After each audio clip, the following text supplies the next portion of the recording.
Who needs a business advisor? The simple answer to the seemingly complex question of who needs a business advisor is everyone responsible for operating a business. That's right. The Fortune 50 CEO to the one-person show needs an advisor. The CEO of a public company has mentors as well as a board of directors to turn to. They often don't have a choice of who their advisors are, but small business owners do. Unfortunately, with this choice of advisors comes another choice that is often made instead. That choice is to not get any help at all. Not getting any help at all is very often the cause of the business failure statistics we hear so much about. The small business owner will often claim that they don't have the time or money for an advisor. Think about that comment. How can you not have the money to get help from someone that can potentially save or make you more money, since you obviously are not getting it done on your own? Or how about that time you are lacking? Maybe if that owner sat down for an hour with an advisor, they would be able to see why they don't have time and do something about it with the help of someone who has already been in those shoes. A coach or advisor gives to small business owners something most of them don't have: a sounding board and a board of directors to turn to for advice. These are two great resources to use when trying to avoid trial and error decisions and processes.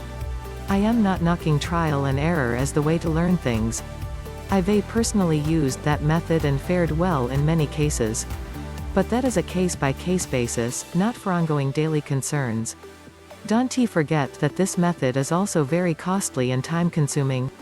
Why not ask someone who has probably already faced the problem? What many business owners do not realize is that they rarely go through any trials and tribulations that someone else has never dealt with. Not to mention that about 70 to 75% of their business is the same as every other business, including HR, finances, sales, marketing and funding. The other 25 to 30% is industry-specific. Small to mid-sized business owners take away much more from an advisor than big businesses. This, if for no other reason, is the case because the smaller companies have owners that wear a lot of hats. Many of those hats take time away from the things the owner actually needs to make a priority to see their company succeed. Things they should be doing that they don't have time to get to, or things they are taking care of that they have no experience in doing. These situations take away from them doing what they do best. That's a problem. The question now is how to find an advisor. There are many types of business advisors out there.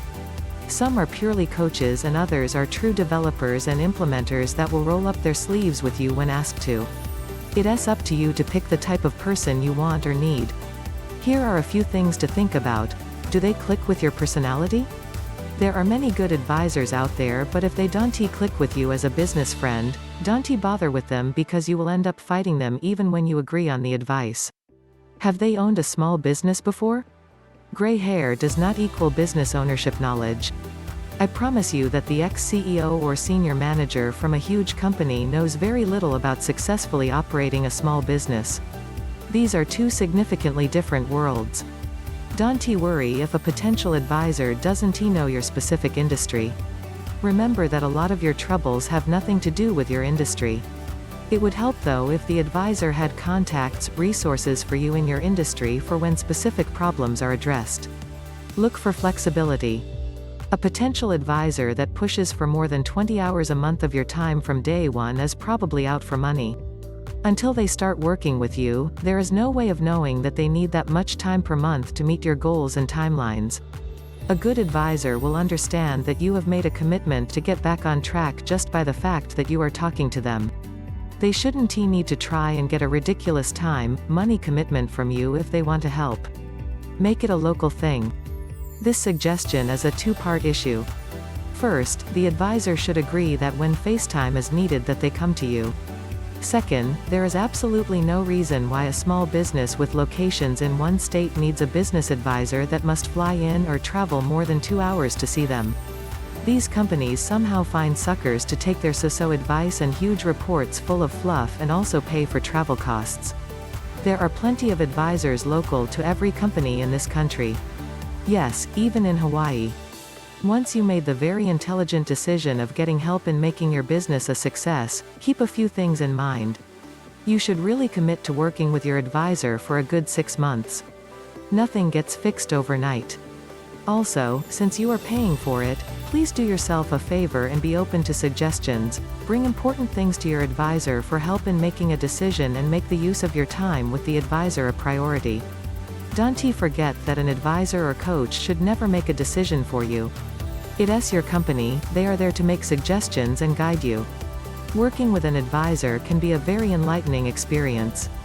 You will start to see the forest from the trees and not feel like you are the only person on the planet going through tough times as a business owner. All business owners eventually need help.